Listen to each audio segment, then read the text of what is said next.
55 years ago, a new era began in the life of our country.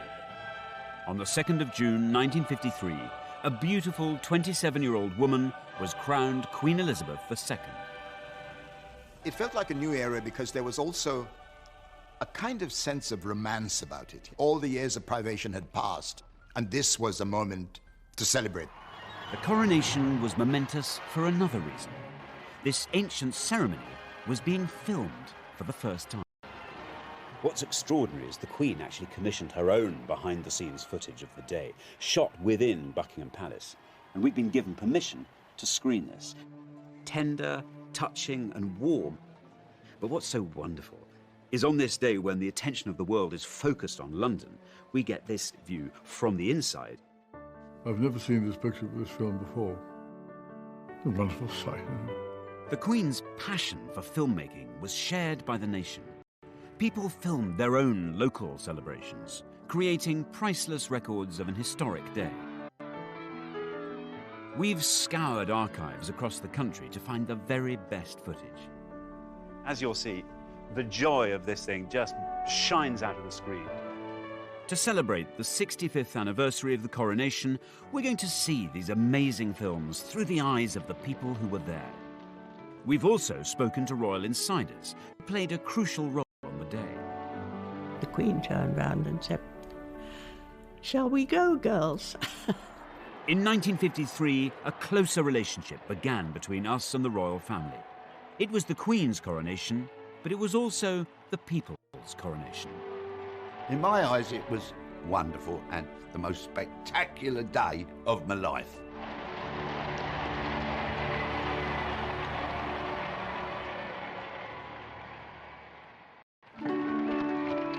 The coronation of Queen Elizabeth II was a day of national celebration, a moment of glorious technicolor after the dark days of the Second World War.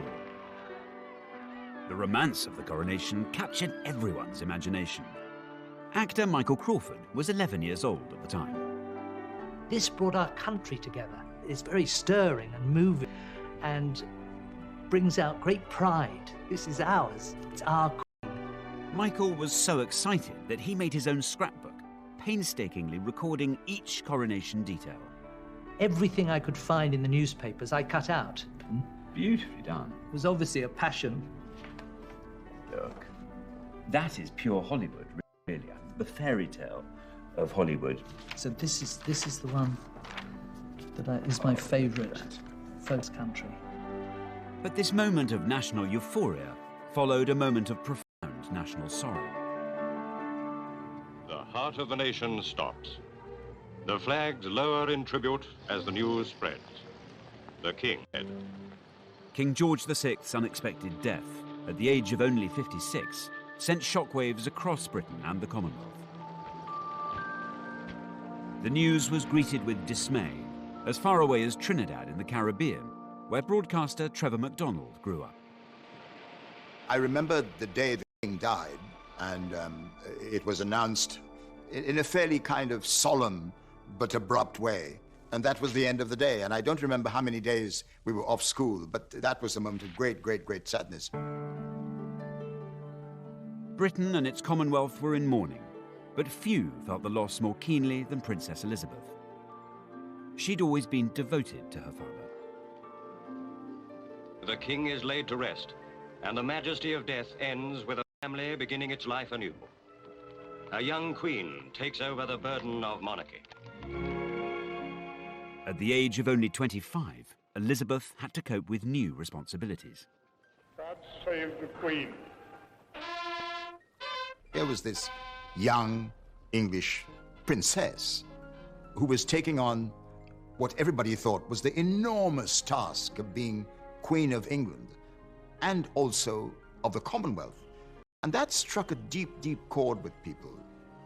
Everyone wanted a sunny day for the coronation, and after consulting meteorologists, it was decided that June the 2nd, 1953, was the best bet. As soon as the date was announced, coronation fever began to grip the country. Actress Alison Steadman was 6 years old at the time. I grew up in Anfield, in Liverpool. It was a small house, but we had 3 bedrooms, little garden at the back where my dad grew vegetables and rhubarb. There was still rationing when I was a child. There was a lot of bomb sites. The build-up to the coronation was so exciting. I probably would say it was one of the happiest periods of my childhood. Excitement was also sky high in Bethnal Green in London's East End, where entertainer Len Goodman lived with his family. Back then, they didn't make such a hullabaloo about things, but everywhere there was this buzz of excitement, of anticipation. The Queen's coronation was a big deal. Organisers had 16 months to prepare for the coronation. It was a challenge. Post-war London was littered with bomb sites. Materials planned. Models were built to show how the Gold State coach would travel from Buckingham Palace to Westminster Abbey. English monarchs had been crowned here since 1066. The Abbey normally held 3,000 people. This time, it would have to accommodate 8,000 guests. At the beginning of 1953, in fact, literally on the 1st of January, Westminster Abbey closed its doors to visitors so that it could transform itself, the greatest transformation in its history. Railway tracks were laid down here so that materials and supplies could be whisked into the Abbey. And bit by bit, scaffolding grew up these pillars here. Eventually, there'd be huge banks of sitting here. But interestingly, of the whole area of the Abbey, all attention was actually focused on this tiny area here, the intense, sacred focal point of the coronation itself. This is where the coronation chair sat, facing the altar. The coronation was an ancient religious ceremony. How much of it people should see was a big issue for everyone involved, especially for the people at the heart of the ceremony, like the Queen's maids of honour. With the advent of television, there was a lot of argument about whether the coronation should be shown on the television or not. And there were two camps. In one camp were establishment bigwigs, including the Archbishop of Canterbury, and the Prime Minister, Winston Churchill. They wanted a private ceremony. In the opposing camp was a moderniser, the Duke of Edinburgh. He was in a powerful position, both as the Queen's husband, but also as the chair of the commission overseeing coronation preparations. Forces of modernity, led and championed by the Duke of Edinburgh, were saying, bring the cameras in. We have to shed light on this. We have to share this celebration, not just with Britain, but with the rest of the world. The Duke of Edinburgh understood the power of film and television. In 1951, he'd even appeared on the big screen himself. What do you want to see me about? He'd used the power of film to campaign for playing fields for inner city children. Well, come on. What is it? For months, the arguments raged, but eventually, the Duke won the day. The coronation ceremony would be filmed for the first time.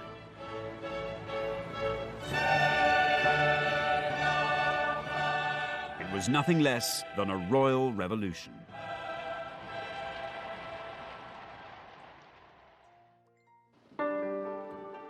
The Queen's coronation was one of the most dazzling events ever staged.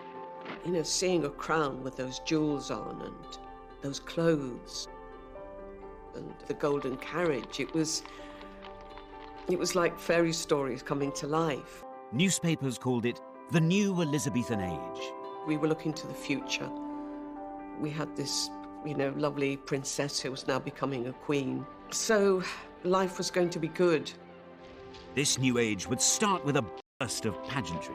Each detail was painstakingly rehearsed. The Queen's young cousin, Prince Michael of Kent, took part in the practice runs for the big day. The coronation was the most extraordinarily exciting thing, especially for a small boy of about 10 or whatever I was. When we all knew the coronation was going to take place, I was at prep school in those days, and we talked about the coronagas and how splendid it was and what fun it was. The rehearsals were splendid because I had to walk, as did most of my family, the whole length of Westminster Abbey to get to our pews. And of course, to start with, the rehearsals were in ordinary clothes. And then as you got nearer to the day, you found yourself in all your finery. Now, I had a very, very smart kilt outfit. Rehearsals were daunting, especially now the ceremony was being filmed. It was particularly nerve-wracking for the 6 young women who'd been chosen to accompany the Queen, her maids of honour. In some ways, it felt quite frightening, but as the time got nearer, I became even more frightened when I discovered it was going to be filmed worldwide. We kept thinking, wouldn't it be awful if it fell over or tripped or fainted was the big fear. Banks of cameras would film the Queen's every move. One of the cameramen in Westminster Abbey was 27-year-old Sidney Samuelson. Sidney had a critical mission. He had to capture the precise moment that the Queen was crowned. You must have been aware that you were at the centre of the most important event of that day, that year. Although I was relatively young, it was the most marvellous assignment of my life.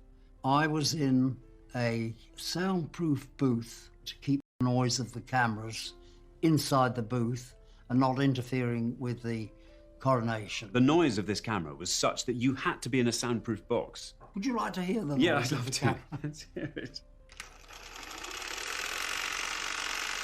What do you think of that? I see. It's not ideal, is it? Every cameraman in the Abbey, they'd never done anything like it before in their lives. Film footage shot inside the Abbey would be shown not just in Britain, but all over the world. People throughout the Commonwealth would see the coronation for the first time. For this occasion, Elizabeth Coronation. Trinidad was a colony, and it was very, very British. And news of the impending coronation was a time of great, great anticipation. The national anthem was being played everywhere. People in England referred to the Queen of England. We thought she was our queen. If the Queen was important to the Commonwealth, then the Commonwealth was equally important to the Queen. She even had its floral emblems sewn into her coronation dress. The public were fascinated by the details of the Queen's coronation wardrobe.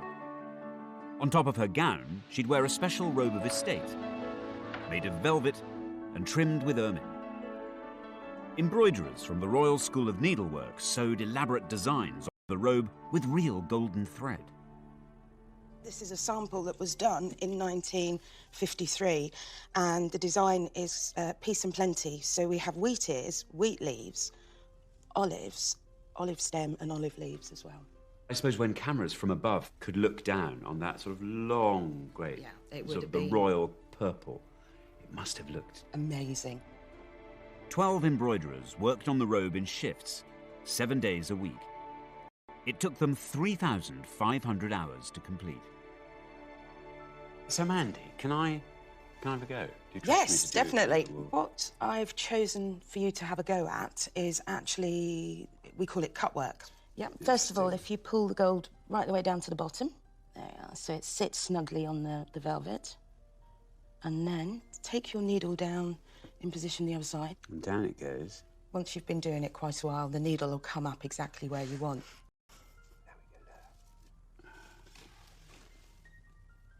I'm not going to pretend I'm not thrilled with that, Mandy. It was good, actually. Yeah, you got it in the right place first time. There's an embroidery in you. The filming of the coronation created additional challenges. The Queen had to look good on camera for the millions watching. Top makeup designer Thelma Holland was brought in to help. My mother had to get samples of the red robe that the Queen was going to wear on her way to the Abbey and the purple robe of estate that she was going to wear after the coronation, and produce the makeup and, much more important than anything else, the lipstick that she was going to wear, which would clash with neither and match both. Too dark and she would have looked almost ghoulish, too red and it would then have clashed with the purple coronation robe after the event. So it had to be, it was a very, very fine balance. And this was the famous sample from the robe makers. It's with the cosmetic chemist to find exactly the right tone, but I think she did a good job. And if you look at the colour films of the time, there doesn't appear to be a clash. Most people would be watching not in glorious Technicolor, but in grainy black and white. In the 14 months leading up to the coronation, the number of TV licenses rocketed by 1 million. The age of mass television dawn. We were the only home in the street that had a television. It was purchased specially for the coronation. I think it was a 14-inch. And it had two knobs. One was the off and on, and I don't think we ever discovered what the other knob was for. It was, oh no, don't touch that knob. Don't touch that. And you got this terrible grainy picture, you know, like you're looking for fog. There's nothing now that's a gadget or whatever that would equal the excitement of this television coming in to our house. Other newfangled devices were capturing the imagination. As Coronation Day approached, home movie cameras were all the rage. People began filming the build-up to their local celebrations. And there now exists a fabulous archive of films from up and down the country.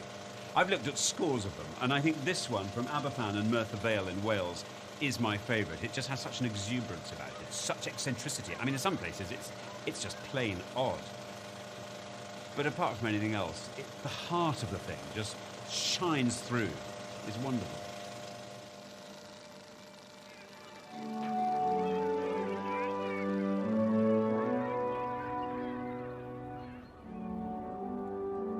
The Welsh mining village of Aberfan has had more than its fair share of tragedy. In 1966, the village suffered a terrible disaster when a primary school was engulfed by a huge landslide. More than 100 children died.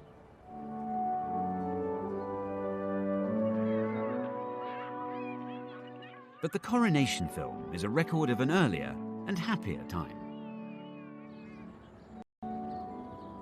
Well, I think I might have found a couple of people who actually appear in the film. So I've come here to Aberfan to talk to Chris and Eileen, who are going to tell me a bit more about this place. But also, I really want to get the inside track on what exactly happened, what it was like on that wonderful day of celebrations back in 1953. I'll go for this. Hello. Are you Chris? I am. Hello. How do you do? I'm Alexander. Thank you. Lovely to meet you. How nice to be here. Can we come in? So excited. What was it that you were excited? Was it everybody coming together, or was it... Oh, it was lovely. And everybody decorated their windows, and there was a competition for that. And everybody put flags up.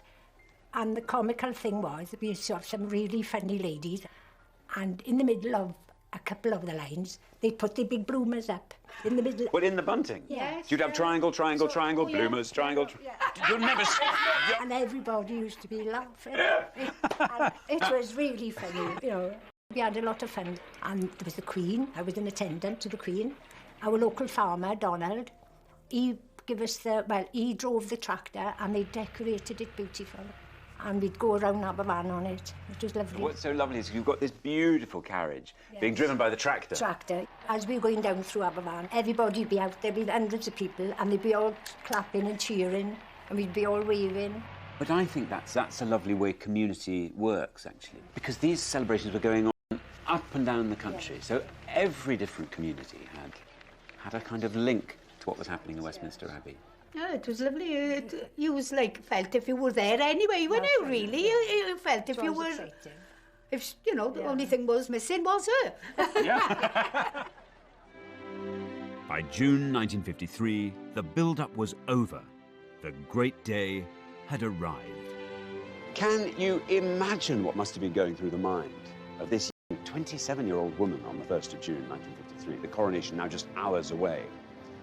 Because behind all the pomp and the pageantry was a very simple, very solemn ritual that would be enacted. It would mean that the young woman who walked into the Abbey behind me would then emerge as Queen Elizabeth, forsaking normal family life with her 2 young children, a young husband, and dedicating herself to country and Commonwealth. And as if that weren't enough, doing it in the most visible and public way imaginable. Millions waited with bated breath for a day of pageantry, the like of which the world had never seen. Just like Christmas, but more so, really. This is mega. This is everyone. It was like Christmas with knobs on.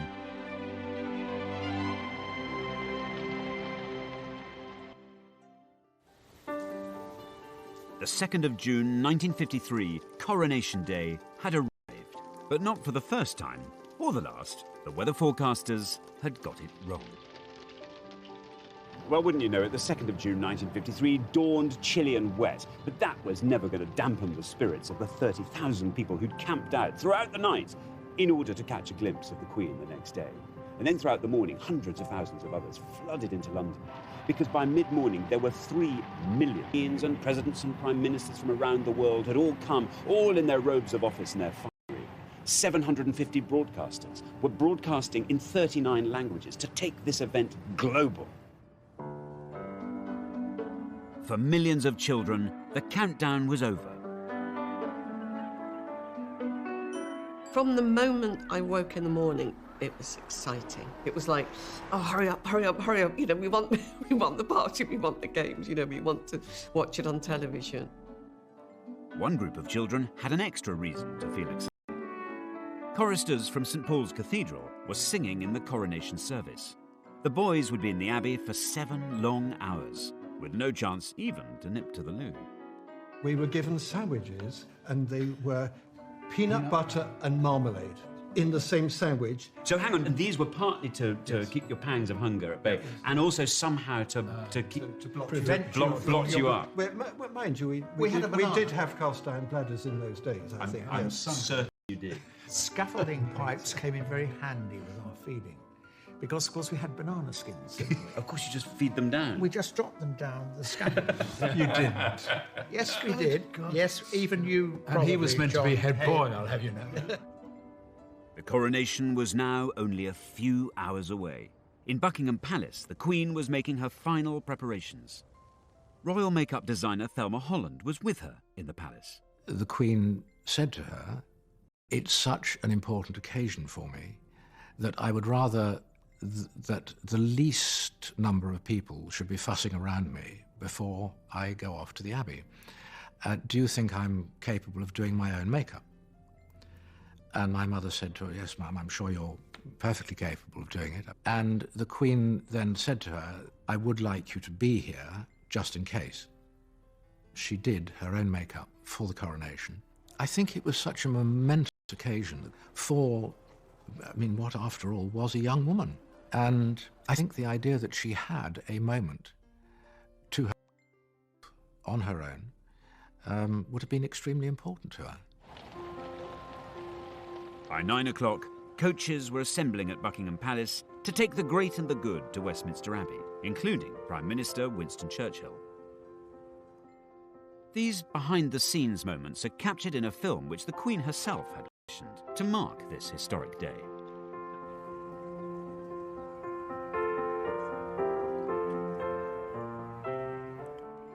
I've never seen this picture of this film before.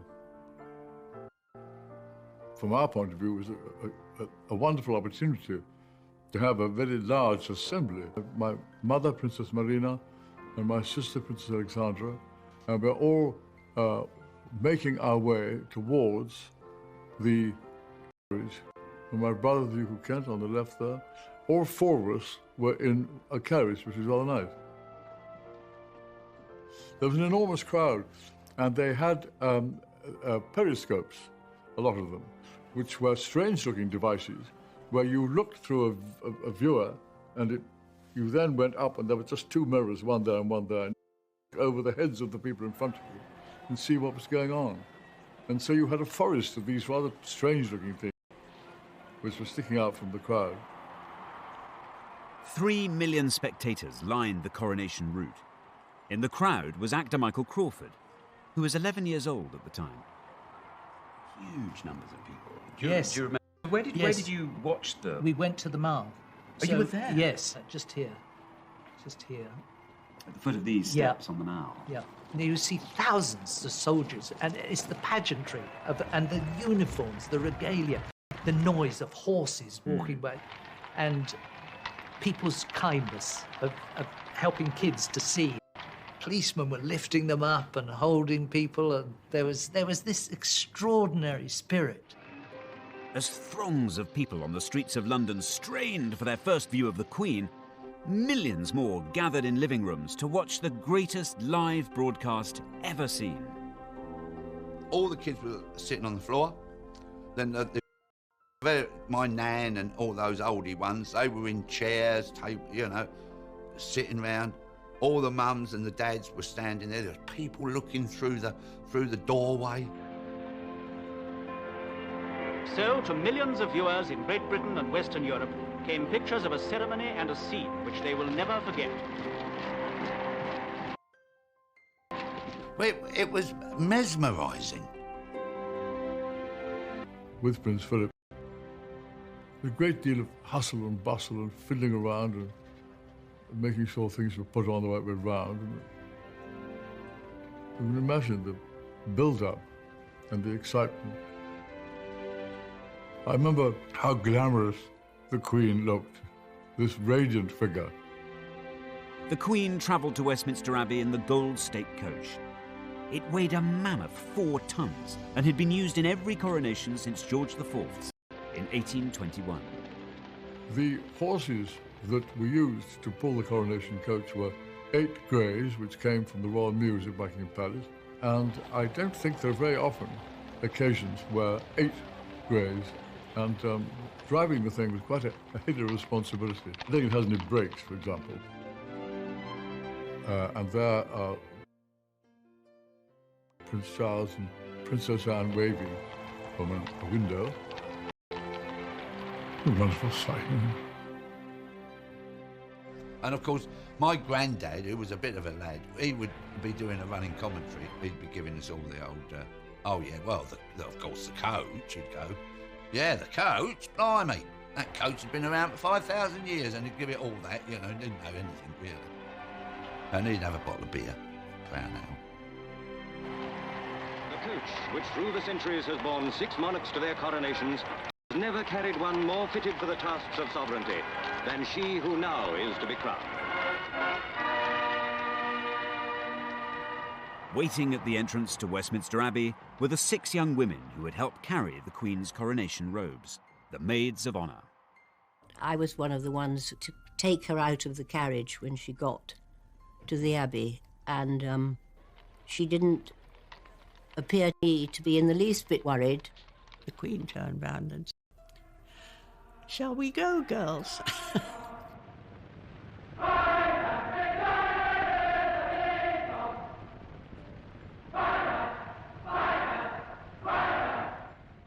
It's just dazzling. The colours were so beautiful, mainly scarlet, and of course white for the ermine, and women had all had their best jewellery on, and tiaras, and beautiful music.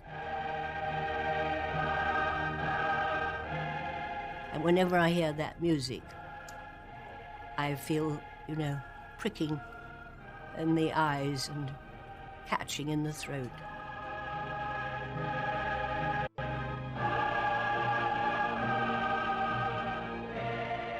The only time we were separated was when she was anointed. She went and sat alone in the chair. Anointment was the spiritual heart of the coronation. This sacred ritual dated back 3,000 years. The monarch's head, hands and chest would be crossed with holy oil. The anointing was so sacred that the cameras were not allowed to film it. And here, in the most mysterious of the rites of coronation, the Archbishop anoints her with holy oil and consecrates her to her great office. A gold canopy was held above the Queen, shielding her from view. To me, it was incredibly moving because she was giving up her life. She looked vulnerable and young, and one felt that she was taking on a huge burning took place. Filming the crucial moment when the crown was placed upon the Queen's head was the shot assigned to cameraman Sidney Samuelson. The last and grandest symbol of all is the crown of St. Edward. It was what millions of people worldwide were waiting to see.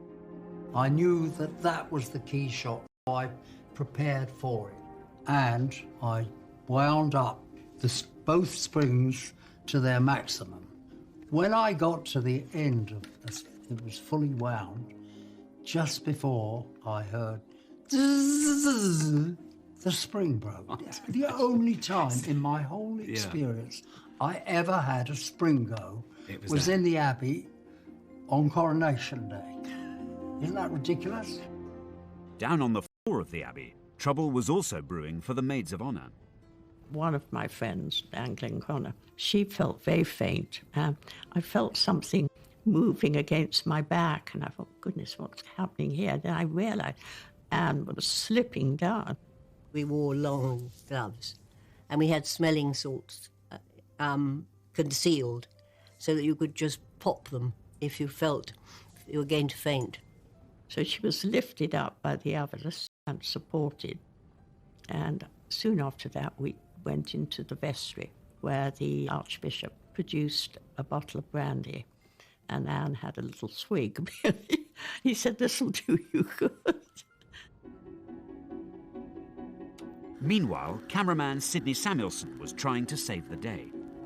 There was no way I could repair a spring, but I had brought a spare camera body, and I just managed to get it all fixed, and the door closed, and I switched on, and I got the shot that they wanted.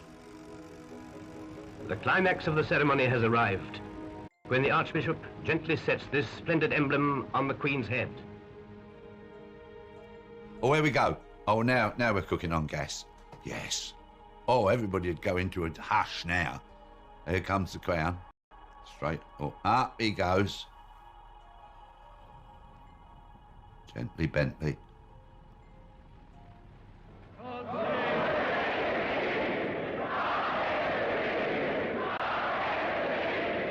And the trumpets sound.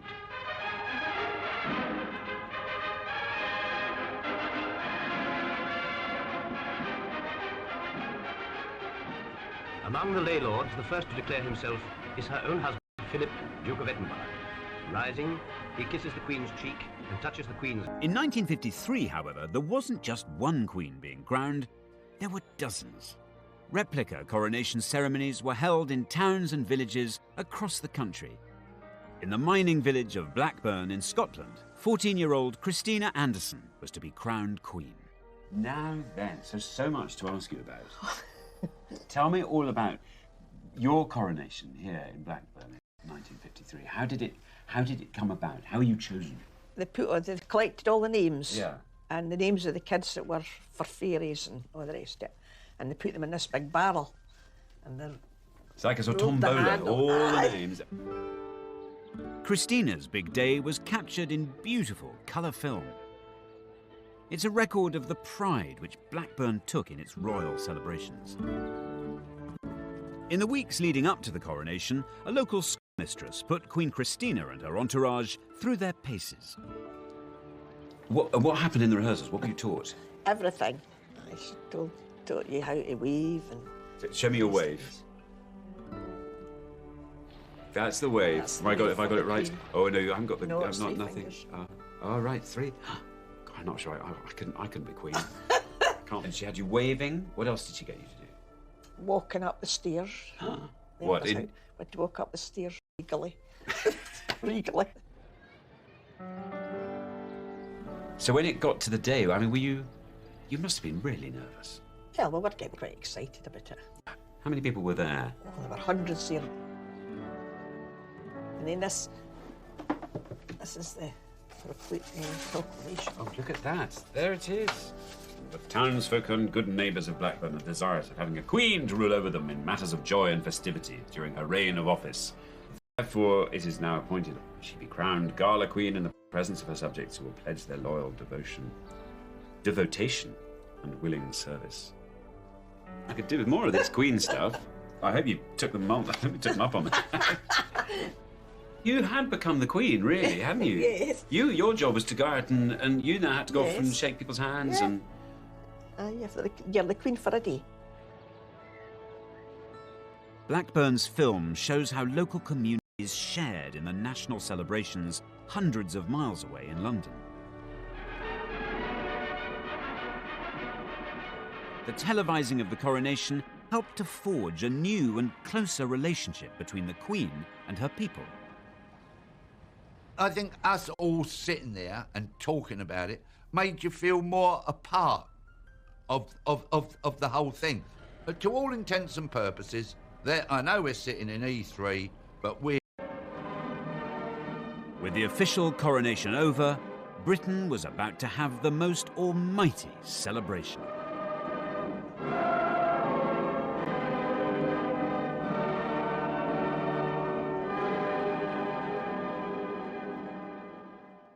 With the sceptre in her right hand and in her left hand the orb, Queen Elizabeth II passes from the Abbey, consecrated and dedicated to her life work. She was a pretty young English rose, and to watch this new age come into being with the coronation of the Queen was a moment to celebrate. The coronation of Queen Elizabeth II took a mammoth 3 hours. But by early afternoon, the ceremony was over. Carriage procession coming back into the quadrangle of Buckingham Palace.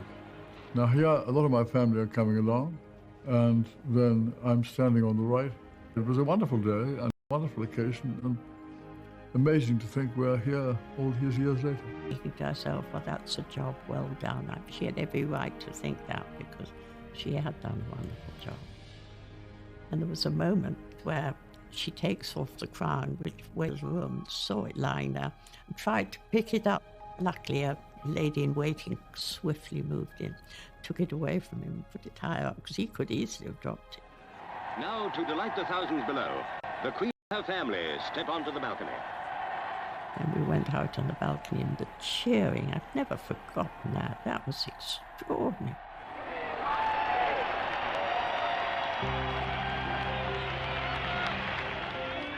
Coronation Day in Buckingham Palace had formally ended. But in the East End, the party was just beginning. Now look at this. Hey, hey? Look at this. Elizabeth R, 1953. That is the photograph of the kids in Bethnal Green, just before we get sat down to the banquet. There's me, little Lenny boy, and the rest are just the street kids of our street. Prime Minister Winston Churchill had lifted sweet rationing in time for the coronation, so children could tuck in to a sugary feast. We all had to sit down and then sang God Save the Queen, and then off we went with the food. And course after course. It was, honestly, it was like a tasting menu. Oh, salmon, sat up, yeah. Salmon sandwiches, how posh. Gorgeous. Coronation Day was drawing to a close in Britain, but on the other side of the Atlantic, and warmed up and waiting for a 5-hour transatlantic dash. Film footage of the ceremony had been flown at breakneck speed to the US. 85 million Americans tuned in to watch the Queen being crowned. The coronation had become the world's first global event, enjoyed everywhere and preserved on film for all time. But it's back home where the memories of Coronation Day remain strongest. So tonight I'm staging my own world premiere. I'm showing the 1953 Aberfan coronation film so villagers can see it and enjoy it for the first time. Hi there. How you doing? Welcome. Ah, and here's Mary. I'm not here. I'm here. Well, ladies and gentlemen, we've got such a treat for you. I don't know how many of you, if any of you, have seen this before, but this is a film that was shot here, right here in Aberfan, on the 2nd of June in 1953. As you'll see, the joy of this thing just shines out of the screen. Anyway, enjoy it, and I'll speak to you all at the end, but thank you again so much for coming. Oh, there's there's my sister, but I'm second. Yeah, that's her there. That's my sister. Yeah, and Glenn is over the other side. Oh, look.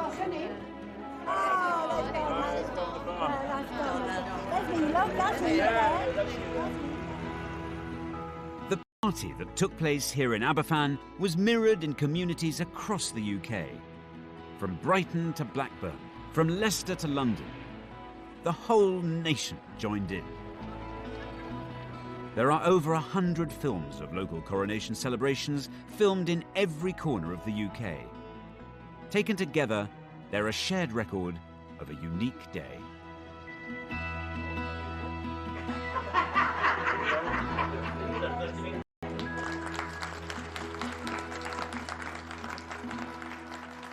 Now, splendid, solemn and glorious though everything happening in Westminster Abbey was, it occurs to me that something even more magical was happening up and down the country. Communities were taking this as their signal, just to fling their souls into something so joyous, unabashed joy, of a kind that you still feel the warmth emanating down the years. It's 65 years later now, and of course the world has changed. But one thing I've found up in Blackburn, here in Aberfan, is that that strong sense of community that was brought alive by events such as the Coronation is still alive and strong, and that is surely something to celebrate.